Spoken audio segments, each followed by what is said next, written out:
Desde que me conheço por gente, a primavera sempre começou no dia 21 de março. Recentemente, eu fui informado de que o primeiro dia da primavera mudou. Como isso pode acontecer?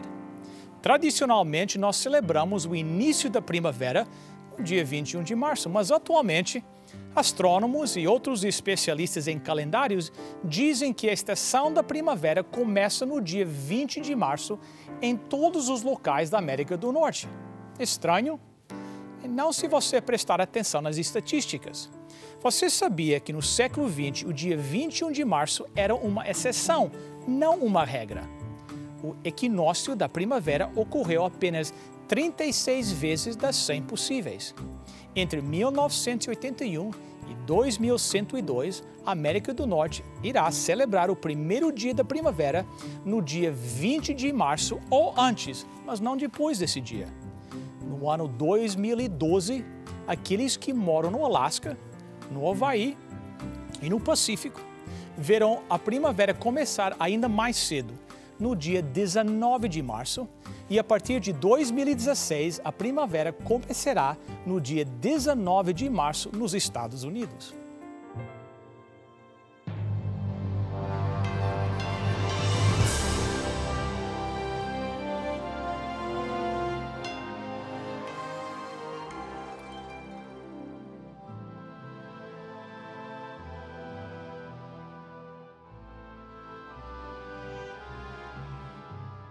Está escrito, partilhando mensagens de esperança ao redor do mundo.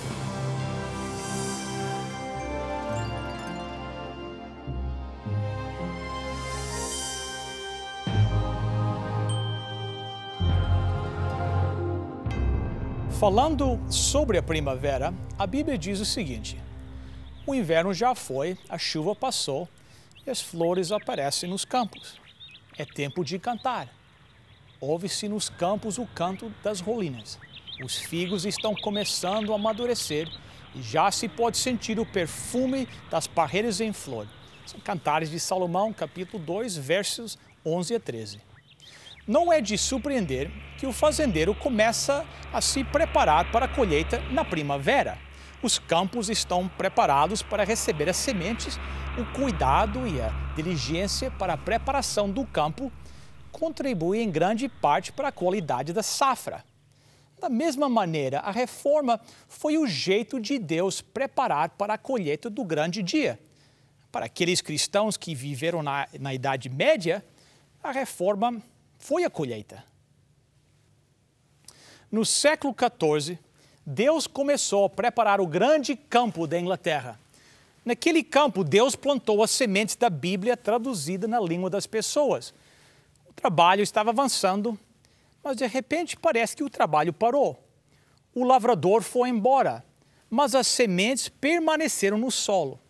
Enquanto elas germinavam e se desenvolviam para o grande dia da colheita, Deus continuava a trabalhar e a lavrar e plantar em outros campos. Na região da Boêmia, a terra estava sendo preparada. E os semeadores já estavam começando a espalhar as sementes por todos os lados. Os mesmos problemas enfrentados na Inglaterra foram enfrentados nessa região. O mesmo drama se repetiu, só que em outro local. Nós lemos no livro de perseguições da igreja de Boêmia, no ano de 1400, Jerônimo de Praga retornou da Inglaterra e trouxe consigo os escritos de Wycliffe. No século XV, Nicolaus van Pelhřimov registrou em seus escritos que os livros do doutor evangélico, mestre João Wycliffe, abriram os olhos do abençoado mestre João Hus, conforme várias testemunhas que ouviram dos seus lábios, enquanto ele lia e relia os livros aos seus seguidores. Esse é o elo que conecta a reforma na Boêmia com a da Inglaterra. É provável que o cristianismo entrou na Boêmia pela primeira vez através dos exércitos de Carlos Magno. Mas os missionários do Ocidente não conheciam a linguagem dessa região e tiveram pouco sucesso a dialogar com o povo. Como um dos resultados, nós encontramos o rei da Morávia, um país em condições religiosas que eram bem similares à de Boêmia, enviando uma mensagem ao imperador grego dizendo: a nossa terra é batizada, mas não temos professores para nos instruir e traduzir para nós as Santas Escrituras. Nos envie professores que possam nos explicar a Bíblia. Cirilo e Método foram enviados à Morávia e a Bíblia foi traduzida e a adoração foi estabelecida na língua eslávica. A liturgia, tanto na Morávia e na Boêmia, eram semelhantes à liturgia da Igreja Oriental, pela influência dos missionários que por ali passaram. Método pregou o Evangelho na Boêmia e muitos se converteram. Famílias do mais alto padrão se entregaram à igreja pelo batismo e por toda a parte, igrejas e escolas foram construídas. Mesmo praticando a liturgia e os rituais conforme a Igreja Oriental, a Igreja de Boêmia foi mantida sob a autoridade de Roma. Naquele período, não havia ocorrido a grande separação entre a Igreja Ocidental e Oriental. A liturgia grega estava desagradando o Papa e ele começou a elaborar um plano para acabar com ela. O ritual em latim foi substituindo aos poucos o ritual grego. Em 1079, o Papa Gregório VII emitiu uma bula que proibia os rituais orientais e a realização de cultos no idioma do país. A razão dessa decisão papal, proibindo o uso do idioma local em cultos religiosos, foi bem interessante. Ele escreveu o seguinte: que após um longo estudo da palavra de Deus, ele havia percebido que era agradável ao Onipotente que a sua adoração fosse celebrada em uma língua desconhecida e que muitos dos males que haviam surgido foi ocasionado pela não observância de tal regra. Esse comunicado impactou profundamente a Boêmia, silenciando a Bíblia e afetando a cada igreja. A Boêmia enfrentaria a escuridão espiritual. O cristianismo naquele local teria desaparecido se não fosse por um acontecimento muito importante que ocorreu logo em seguida. Os valdenses que estavam fugindo da perseguição na Itália e na França foram para a Boêmia. Os valdenses, refugiados, serviram como gotas de chuva, restaurando a luz que restou após o decreto de Gregório. Eles se espalharam em pequenas colônias pelos países eslavos, incluindo a Polônia. Eles estabeleceram a sua sede em Praga. Eles eram evangelistas cautelosos, não pregavam em público, ao invés eles ensinavam nas casas e dessa forma mantiveram o evangelho vivo por 2 séculos até que Hus aparecer. Durante todo o século XIV, os valdenses exilados continuaram a plantar a genuína semente do cristianismo em solos boêmios. João Hus nasceu em 6 de julho de 1373 na cidade de Husinec, perto da floresta da Boêmia. Ele recebeu o sobrenome do local onde nasceu. Seus pais eram pobres, mas eram pessoas de respeito. Seu pai morreu quando João era novo e quando ele terminou os estudos básicos, sua mãe levou para Praga para que ele pudesse entrar na universidade. Na universidade, ele se destacou por sua determinação e progresso. Ele era uma pessoa muito gentil e causava um grande impacto nas pessoas que o conheciam. Ele se formou em artes em 1393 e em teologia em 1394 e se tornou mestre em artes em 1396. 2 anos após terminar o seu mestrado, ele começou a dar aulas na mesma universidade. Após terminar seus estudos nessa universidade, ele foi trabalhar para a igreja e rapidamente progrediu lá dentro. Sua fama chegou à corte de Venceslau, que havia sucedido seu pai, Carlos IV, no reinado da Boêmia. A rainha Sofia da Bavária escolheu Hus para ser seu confessor. Jerônimo vivia em Praga e se tornou bem próximo de Hus. Ele trouxe consigo da Inglaterra os escritos de Wycliffe. Ricardo II da Inglaterra se casou com Ana, que era irmã do rei da Boêmia. E ela se tornou, então, a rainha da Inglaterra. A rainha foi convertida através dos ensinamentos de Wycliffe e ela influenciou o trabalho da reforma no seu país de origem. Huss leu os escritos de Wycliffe com muito interesse.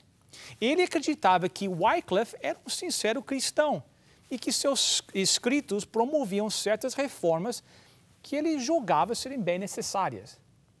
Apesar de não estar ciente disso, Huss entrou um caminho que o levaria para longe de Roma. Nesta mesma época, 2 estranhos chegaram em Praga. Eles eram homens de profundo conhecimento que haviam recebido a luz da verdade e vieram distribuí-la nessa terra distante. Eles começaram com o ataque público ao Papa, mas logo foram silenciados pelas autoridades. Contudo, eles não estavam dispostos a desistir dos seus propósitos. Então, passaram a usar outros meios. Além de serem pregadores, eles eram artistas. Eles usaram os seus talentos e assim começaram a divulgar a mensagem. Em um local bem público, eles pintaram 2 imagens. Uma representava a entrada de Cristo em Jerusalém. Agora o seu rei está chegando. Ele é humilde e está montado num jumento. Nessa pintura, Cristo era seguido pelos seus discípulos que usavam vestimentos humildes e estavam descalços. A outra imagem retratava uma procissão do Papa. Ele usava vestimentos nobres e a sua coroa. O seu cavalo estava repleto de adornos. Ele era precedido por trombetas e seguido por cardinais, bispos e muitos outros. Esse poderoso sermão desses 2 artistas chamou a atenção de todas as classes sociais. Multidões vieram para ver essas pinturas. Muitos foram profundamente comovidos pelo contraste entre a mansidão e humildade de Cristo e o orgulho e arrogância do Papa. Houve um grande alvoroço em Praga. E após algum tempo, visando a própria segurança, aqueles 2 viajantes decidiram ir embora. Mas a lição ali ensinada não foi esquecida. Os quadros deixaram uma profunda impressão na mente de Huss, levando-o a se aproximar mais do estudo da Bíblia e também dos escritos de Wycliffe. Huss ainda não estava preparado para aceitar todas as reformas definidas por Wycliffe, mas ele viu de forma mais clara a verdade sobre o caráter do papado. E com maior zelo, ele denunciou o orgulho, a ambição e a corrupção lá contida. Até este momento, Huss estava sozinho em seu trabalho, mas Jerônimo, que havia aceito os ensinos de Wycliffe quando estava na Inglaterra, se uniu a Huss. A partir daquele momento, eles viveram e morreram unidos no propósito da reforma. Enquanto Jerônimo debatia nas escolas, Huss explicava as escrituras em sua capela ou escrevia algo visando refutar os manifestos dos doutores ou as bulas do Vaticano. João Huss estudou profundamente a sua Bíblia. Ele pesquisou os escritos dos primeiros pais da igreja. A conclusão dos seus estudos, isso levou ele a afirmar que a igreja estava bem diferente da igreja primitiva, não apenas em práticas, mas também em doutrinas. No primeiro dia de novembro de 1414, um conselho geral foi convocado na cidade de Constança e Huss foi intimado a participar. Antes de partir, Huss recebeu uma carta de salvo-conduto. No 26º dia após a sua chegada, Huss foi preso, desrespeitando assim o salvo-conduto imperial que ele trazia consigo. Ele foi levado diante do Papa e cardeais.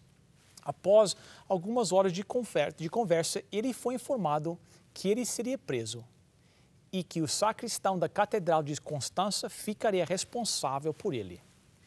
Debilitado por causa de doença e da prisão, Huss foi finalmente trazido ao conselho. Acorrentado, ele foi à presença do imperador. Durante o longo julgamento, ele defendeu a verdade com firmeza. Na presença de importantes pessoas da igreja e do Estado, Huss fez seu protesto sincero e solene contra as corrupções da igreja. Quando lhe pediram para escolher entre a morte ou se retratar pelos seus ensinos, ele escolheu o destino do mártir. Huss foi levado ao local de sua execução. Uma corrente foi colocada ao redor de seu pescoço. Ele disse: vocês hoje estão queimando um ganso, mas dentro de um século vocês se encontrarão com um cisne. E este cisne vocês não poderão queimar. Acenderam o fogo e as chamas começaram a queimar. João Huss começou a cantar em alta voz: Jesus, filho de Davi, tem compaixão de mim. A morte de Huss não teve o resultado que o clero esperava. O concílio decidiu, em vez de queimar Jerônimo, obrigá-lo, sendo possível, a retratar-se. Foi levado perante a Assembleia e lhe foi oferecido a alternativa de renunciar ou morrer na fogueira. A morte, no início de sua prisão, teria sido uma misericórdia, à vista dos terríveis sofrimentos por que passara. Mas agora, enfraquecido pela moléstia, pelo cárcere e pela tortura, da ansiedade e apreensão, separado dos amigos e desanimado pela morte de Huss, a fortaleza de Jerônimo cedeu e ele consentiu em submeter-se ao concílio. Comprometeu-se a aderir à fé católica e aceitar a ação do concílio ao condenar as doutrinas de Wycliffe e de Huss. Mas, na solidão do calabouço, viu mais claramente o que havia feito. Pensou na coragem e fidelidade de Huss. Em contraste, refletiu em sua própria negação da verdade. Pensou no divino mestre a quem se comprometera a servir e, por amor dele, suportar a morte de cruz. Sua resolução estava tomada. Não negaria ao Senhor para escapar de um breve período de sofrimento. Em 30 de maio de 1416, Jerônimo foi trazido para receber a sua sentença. Quando as chamas começaram a queimar, Jerônimo iniciou um canto em alta voz: Pai, nas tuas mãos entrego o meu espírito. Enquanto as chamas se tornaram mais fortes e mais altas, o mártir sentiu o calor queimando. Ele foi ouvido na linguagem do povo: Senhor, Pai Todo-Poderoso, tem piedade de mim e perdoa meus pecados, pois sabes que sempre amei a tua verdade. Oremos. Nosso Deus e nosso Pai, nós te agradecemos pelos testemunhos de homens como Huss, Jerônimo e outros que manteram-se fiéis, embora enfrentando situações difíceis. Pedimos para cada telespectador que está me ouvindo, querido Deus, que tu possas também dar coragem, força a eles, que eles possam permanecer fiéis a ti. Em nome e por amor de Jesus. Amém.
Precisamos de fazer exercício físico. Só ouvir estas palavras provoca em muitos de nós sentimentos de ansiedade e, quem sabe, alguma culpa. Mas sabia que estudos científicos revelam que, embora a maior parte das pessoas saibam que a atividade física contribui para uma boa saúde, a verdade é que menos de 20% destas pessoas põem em prática aquilo que sabem.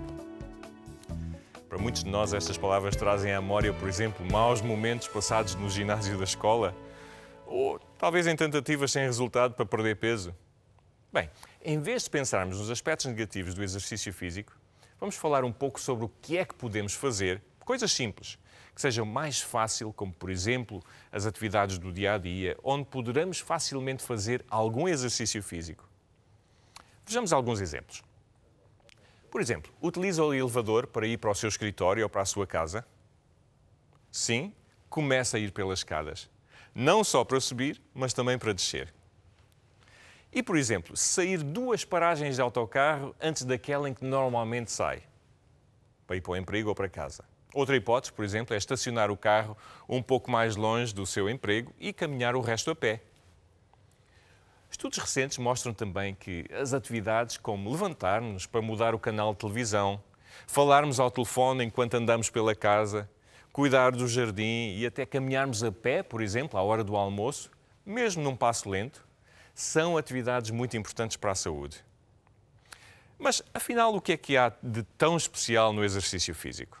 Por exemplo, a atividade física feita com regularidade fortalece os ossos, ajuda a baixar a tensão arterial, estimula as defesas do corpo, ajuda-nos a lidar melhor com o stress, por exemplo, e contribui para mantermos um peso saudável. E, para além destes benefícios, a atividade física ajuda a baixar o colesterol mau, o LDL, e a aumentar o colesterol bom, que é o HDL, o que previne as doenças cardiovasculares, por exemplo, o cancro e também a diabetes. Deixa-me apresentar esta lista de outra maneira. Vejamos as coisas de outra maneira. Não fazermos exercício físico contribui para que morramos mais cedo e aumenta o nosso risco de adoecermos com, por exemplo, diabetes, obesidade, tensão arterial alta, a osteoporose, acidente vascular cerebral, ficarmos doentes com depressão e também com o cancro. Posto desta maneira, realmente é preciso começarmos a fazer exercício. Os nossos músculos foram feitos para estarem ativos. Lembre-se de que quando Deus fez o homem e a mulher, pô-los aonde? Num jardim, é verdade. Bem, mexa-se o mais que puder e se conseguir andar a pé 10 minutos todos os dias, já será bom. É pouco, mas é melhor do que nada. Será que sente que a idade já não ajuda? Olhe uma história. Uma senhora bem conhecida com o nome de Hulda Crooks começou a subir montanhas aos 60 anos de idade. 66 anos de idade. Nunca é tarde para começar. E não custa dinheiro. Comece por andar a pé, mas antes disso, comece a mexer-se mais lá em casa e no seu emprego. Guarde no local bem longe o aparelho de controle remoto da televisão. E levante-se para ir mudar o canal de televisão. E quando for ao supermercado, por exemplo, estacione o carro o mais longe que puder no parque de estacionamento e vá aquele bocadinho a pé. Eu conheço um médico, por exemplo, que tem uma passadeira rolante no seu gabinete e atende os telefonemas, não é consultas, atende os telefonemas e escreve os e-mails a andar na passadeira. O problema é que muitas vezes falta-nos força de vontade. Quando decidi fazer isto, conta aos seus amigos e familiares que vai começar a fazer exercício físico e peça-lhes que o acompanhem e que o encorajem. Será bom para eles também.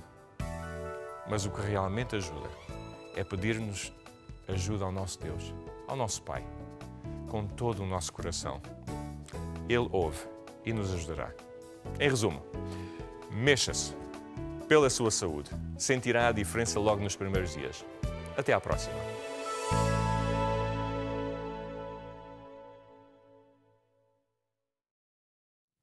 Quero agradecer a sua presença aqui conosco no Está Escrito. Lembre-se de visitar o nosso website estaescrito.ca. Bem, até a próxima semana, nós prometemos estar aqui de novo. Até lá, lembre-se, está escrito. Nem só de pão viverá o homem, mas de toda a palavra que procede da boca de Deus.